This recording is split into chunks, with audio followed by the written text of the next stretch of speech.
Hey, it's Joshua Vergara from Android Authority. What's going on, everybody?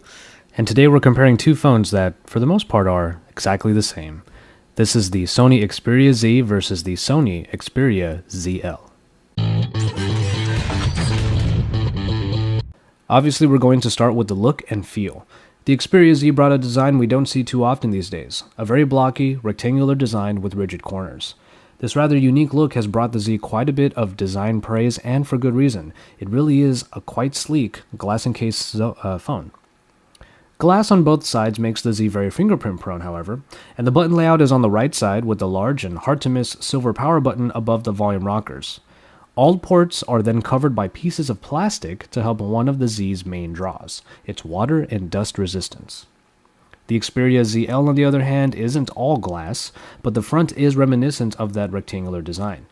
There is, however, a really cool LED light that isn't just a circular pulse found at the bottom. Instead, it is like a line that is very Sony-like in spirit. The back, though, is made of a textured plastic that does help lower the slippage. The little cover on the bottom houses the SD and micro SIM slots and is arguably the only real eyesore. The button layout is a little different. The silver power button is in the middle again, while the volume rockers are now above, but below the power button is the ZL's main addition here, which is the dedicated camera button. And as far as the size goes, it is about 5mm shorter than the Z, but a few millimeters thicker. This slightly smaller size, in terms of its form factor, does make a difference though. So for design, the Xperia Z is the phone that causes more heads to turn. And I'm being serious there. Whenever I had the Xperia Z out, someone wanted to know what it was because it wasn't only different, it was also quite attractive. However, the ZL gets the point for feel because it is the most compact body you can find on a 5-inch screen. The real estate on the front is over 75% covered in just the 1080p screen, and when the bezel is that small, the body shrinks too. So this is probably one of the best handling phones, if not the best handling phone with a 5-inch screen, and that's really darn cool. Speaking of the screen, there really isn't much of a contest here. Both the Z and the ZL have a 5-inch 1080p screen capable of 441 pixels per inch. They are very sharp displays that benefit from the Bravia engine, especially when you just look at them dead on. But unfortunately, you're going to get the same bad viewing angles on both devices, as the fidelity of the displays are greatly degraded at even moderate angles. Sure, you can change the white balance on the ZL screen in the options or the settings, but that doesn't fix the bad angles. So as long as you keep your eyes straight onto the display, you'll get a great experience in what basically seems like a small Sony TV in the palm of your hand. Hardware and performance turns this into a story of what exactly do you want. Performance-wise, you get the same package in either device. The 1.5 GHz Snapdragon S4 Pro with an Adreno 320 GPU. 2 GB of RAM are available, and then you have 16 or 32 GB of memory expandable by SD card slots. But the hardware in the Z is all water resistant up to 1 meter in water, which is pretty nice. It makes for a cool trick to show off to your friends, but can also be a saving grace in an accident if someone spills water or what have you onto your device.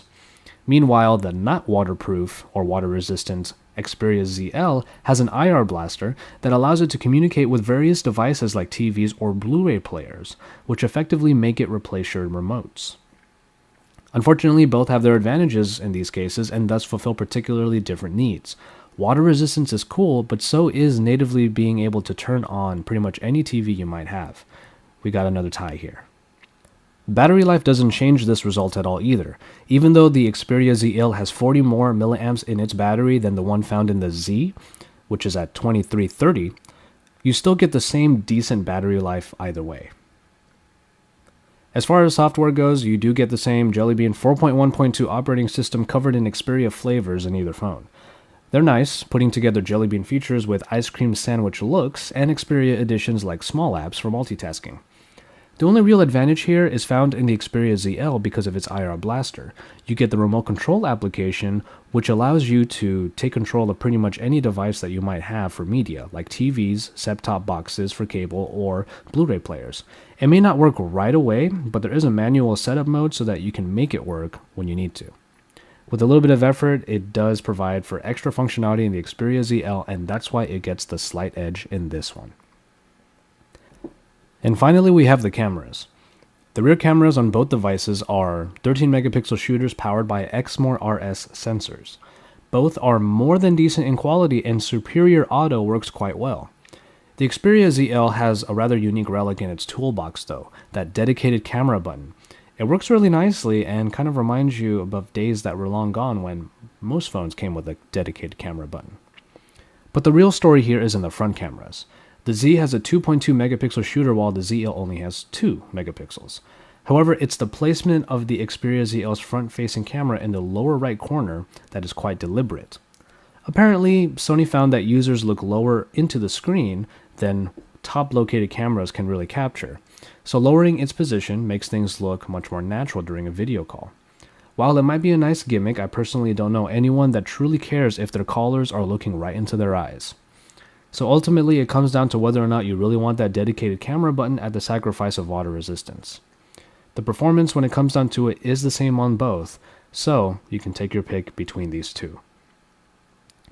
So in the end, was it really any surprise that both of these phones are so neck and neck? Ultimately, you're getting the same performance in two bodies that fulfill different needs. I really think that both phones are really great, so it comes down to which feature means more to you.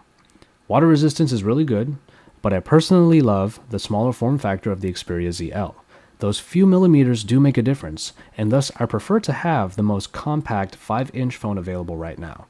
The IR blaster and dedicated camera button are both bonuses to this, so if these features altogether equal greater than water resistance for you, then the ZL is your phone. That's exactly what happened with me. How do you feel about this comparison? Let us know in the comments below or at AndroidAuthority.com. And remember that we're always putting up great content for you on this YouTube channel, so don't forget to subscribe, for we are your source for all things Android.